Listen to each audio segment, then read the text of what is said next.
Message for Aries today. Aries, this is for you.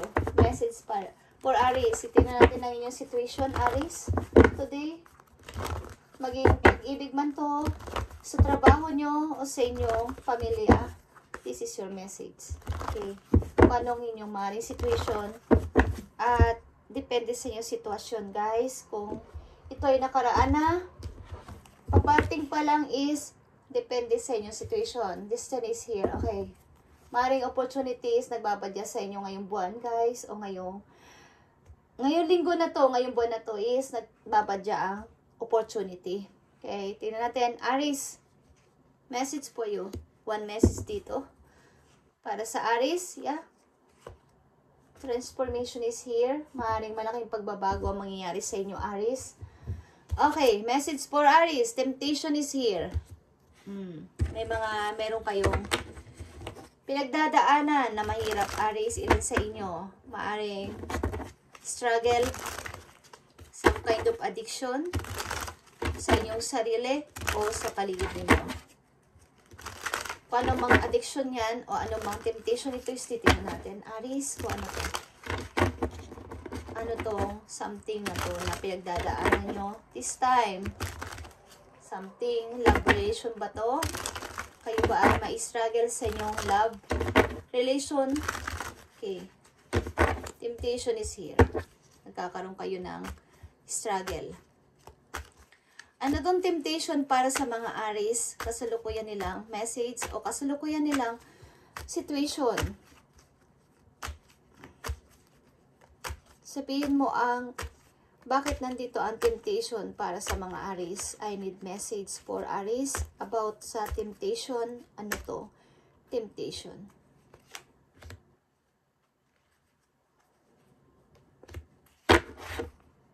Yeah.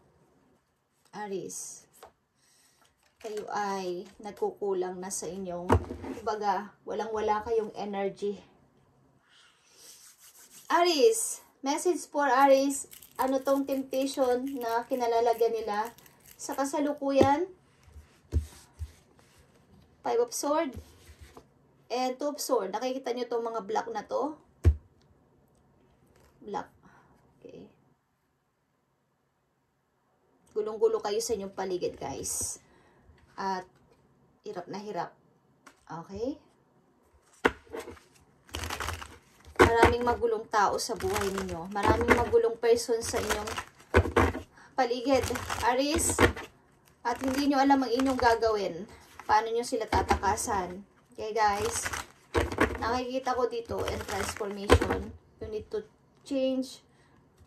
You need to change at gulong-gulo kayo. Like I said, sa mga tao din na mga deception ito, guys.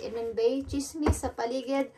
Mga taong naiinggit sa inyo, guys. Okay, maraming mga taong madadrama sa inyong paligid, guys. At hirap na hirap kayong ito ay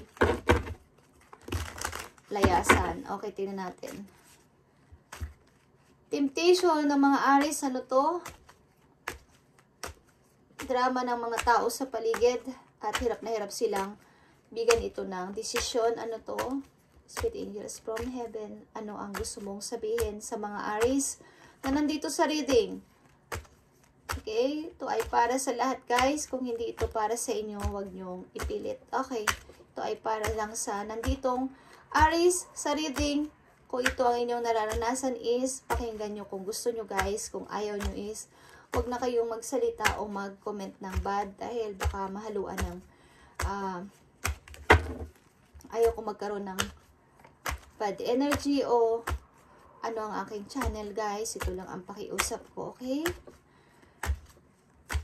Okay, ano tong mga pinagdadaanan nyo, Aries? Six of Wands, gusto mo ng freedom? Okay. Bagamat marami sa inyong sumusuport dito, guys, gusto mo ng freedom sa isang taong kayo ay kinokontrol. Okay, guys. Aries, kinokontrol kayo sa money ng tao na to, okay?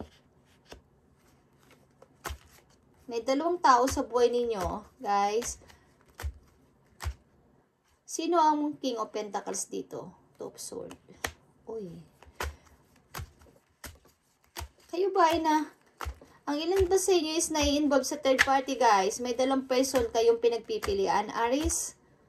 At hirap na hirap kayo mag-decide sino sa kanila. Yeah. Kayo ay nahihirapan mag-decide at alin na dito ang totoo, alin dito ang gusto kong piliin. Okay?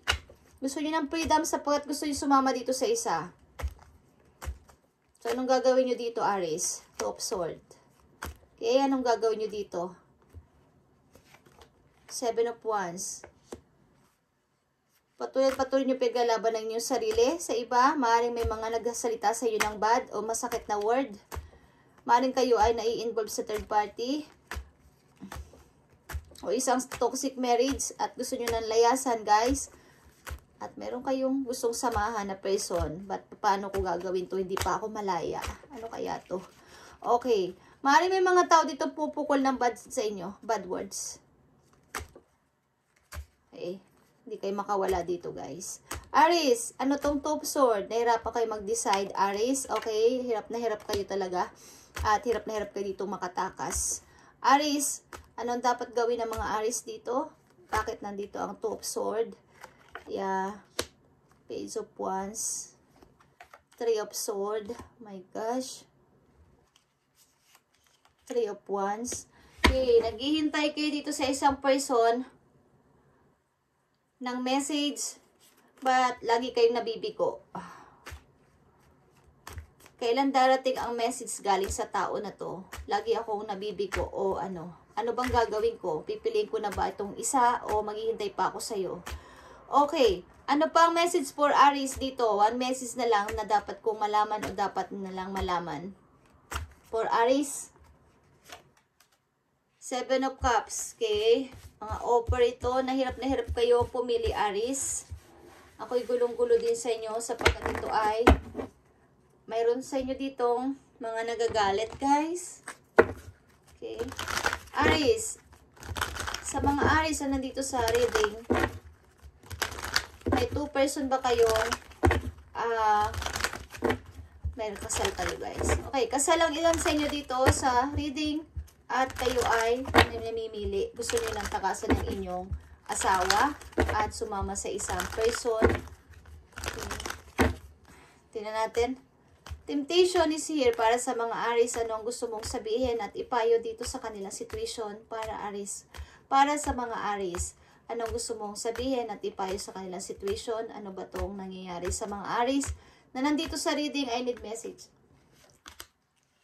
Divine timing. Be patient while things are unfolding. This connection is worth the wait. Okay.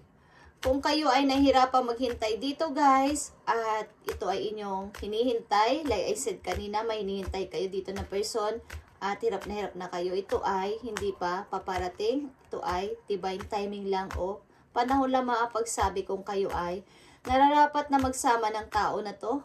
Ano pa masasabi mo sa temptation para sa mga Aries? Thank you. Deepening. Okay, a relationship will finally deepen in the next few months. You have been waiting for this. Okay, maaring bibilang pa kayo ng months bago maging okay ang relation na to na inyong hinihintay, Aries.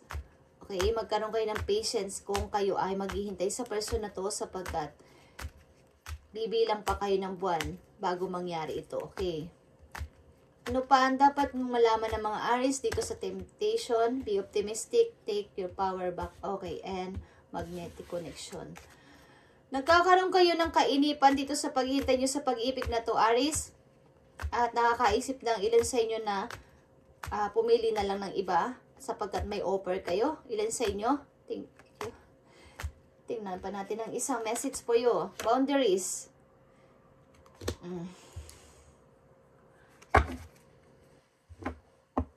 Mari nagkakaroon kayo dito ng mga hindi pagkakaunawaan ng person to sapagkat kayo ay magkalayo, guys. Ang isa sa inyo dito ay silosa o siloso, guys. Okay, nag-iisip na baka habang wala ako, malayo ka sa akin is may nangyayari o naniniwala ang tao na to sa chismis. Okay. Sa mga sabi-sabi. Kasi kayo ay magkalayo, Aries. Meron kayong trust issue? Yan sa inyo. Okay. Tingnan pa natin ang message for Aries about dito sa temptation. Ano tong temptation o Devil, para sa mga Aries dito. Ano to? Sobrang pagmamahal ba to, guys? Okay. Aries, tingnan natin ang message for you. Dito sa inyo situation about dito sa temptation. Getting to know each other, okay? May papating na maybe may nanliligaw sa inyong iba. Bukod sa inyong karelasyon sa ngayon, may nagkakagusto pa sa inyong iba kung kayo babae, guys. Okay?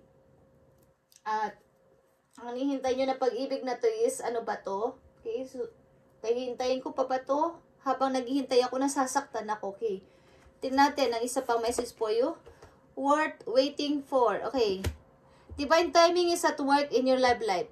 Kung kayo naghihintay sa person na to, o inihintay nyo ang pag-ibig na to, guys, is divine timing. Like I said, may dalawa ka ditong divine timing. Ito ay nasa tamang panahon at tamang pagkakataon para kayo ay magsama ng tao na to at itong hinihintay mo. Pero meron ditong temptation na ibig sabihin, pwede kayong matukso, pwede kayong ma-involve sa third party pag hindi nyo napigilan ng inyong maaaring kayo ay magsawa na sa kahihintay. Okay? So kung hihintayin nyo ang tao na to, sapagkat sa ilan sa inyo may nagpapahiwatig o may magpapahiwatig na bagong tao at maaaring matukso kayo kung hindi nyo to mapipigilan. So kung hindi pa to nangyari, pigilan nyo ang sarili nyo, Aries, sapagkat divine timing ang nandito sa inyo. Kung kayo ay talagang para sa isa't isa, is mangyayari ito, guys, kung mahal nyo ang tao na to. Okay? Kayo ay may engage o engage na kayo. Ang ilan sa inyo may anak na. Okay? Aries, keep an open mind. Okay, guys. Maaari, guys, kayo ay may karelasyon na, but ang hirap-hirap maghintay kasi talagang malayo. Tapos, hintay ako na hintay. Habang naghihintay ako sa iyo, nasasaktan ako. At may mga offer na dumating sa inyo, guys, dito. At maaaring kayo ay matukso kung hindi nyo ito pipigilan. Okay. At something, guys, na mayroon dito, mga tao na kayo ay i-dismiss. May mga tao nagsiselo sa paligid. Okay, mag-ingat kayo, guys. At maaaring ilan sa inyo dito is may selos sa inyong relation. May nangyaring selosan sapagkat kayo magkalayo. Message for Aries. Ang ilan sa inyo dito is nahihirapan na, okay, sapagkat may tao kaparating o may dumarating, nagpaparamdam sa inyo. Natanong nyo ang sarili nyo kung hihintayin pa ba kita. Okay. Nagbabadya dito ang third party, Aries. So, pakaramdaman nyo ang inyong sarili kung dapat kayo maging honest sa inyong karelasyon. Okay. Sapagkat timing dito. Timing, divine timing. Kung magsasama kayo. Okay, tingnan natin ang message for Aries sa kanilang situation. Message for Aries. Message mo sa mga Aries. I need message. Thank you, Spirit. Uy. Gusto niya eh. Gusto niya lumabas, guys. Dalawa. Ace of Michael, guys. Okay. Andito ang Ace of Michael is Ace of Sword. A wonderful new idea, Aries. Don't allow bumps in the road to hinder your progress. Clear up communication problem with others. Okay. Magkaroon kayo ng malinaw na communication sa isa't isa para hindi kayo magka-problema ng iyong karelasyon o ng mga taong involved dito sa inyong reading o sa inyong situation sa kasalukuyan. Clear communication is needed dito, guys. And mga wonderful new idea is paparating sa inyo. Something ngayong buwan na to. And yung communication nyo dapat nyo linawin kapag kayo ay nag-uusap ng tao na to, ng mga taong involved sa inyo dito. Okay? And 5 of Gabriel is 5 of Wands. Okay, maraming away sa paligid ninyo.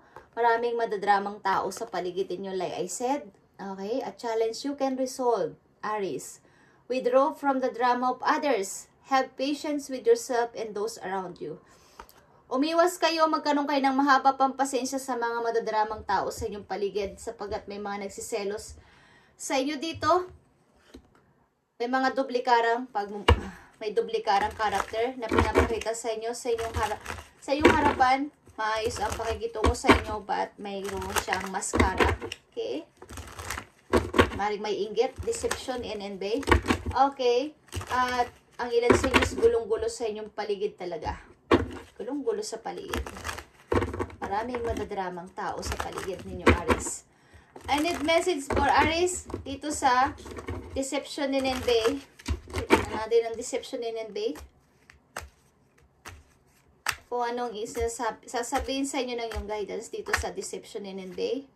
Okay, 5 of Pentacles, guys. May kinalaman to sa inyong trabaho. Okay, tingnan natin ang inyong message sa Deception in Bay.